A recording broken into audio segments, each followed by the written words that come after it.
Hi, Vertical Loop here. Today I will be reviewing Steel Eel, a Morgan quote-unquote hypercoaster. Steel Eel is 150 feet tall with a drop of the same height.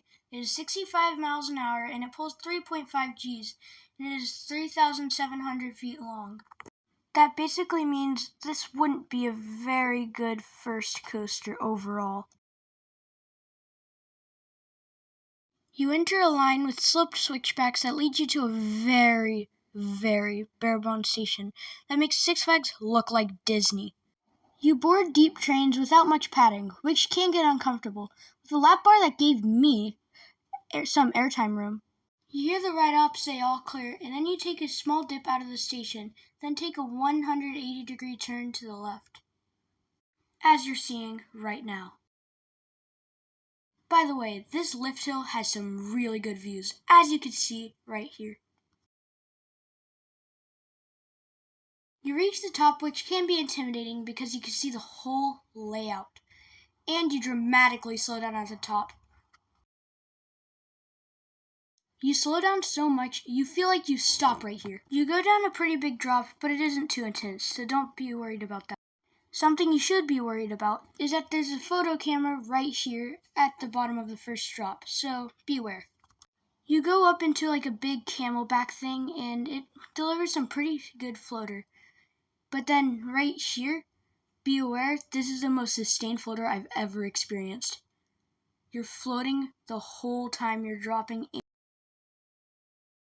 You pop up into the mid-course, a rather short first half I would say, but then you go into a twisting drop, which really doesn't do anything. I think it doesn't do much because it's preparing you for probably the best part of the ride, in my opinion. Right here you're going to have to prepare for some relatively strong forces. You get some relatively strong positive Gs at this moment right here. Now some relatively sustained floater. Relatively strong positive Gs right here. Same deal, floater airtime right here. Relatively strong positives. Floating throughout the whole top of the hill. Positives. Then a hill that doesn't really do as much as the other ones. Then you have two turns that don't really do much. They're just kind of there to realign you with the brake run. And then that concludes your ride on Steel Eel. This ride isn't smooth, but it's not bumpy either. But it's really just fun. It can only be compared to a big kiddie ride. So that means my overall score, I would say it's a 9 out of 10.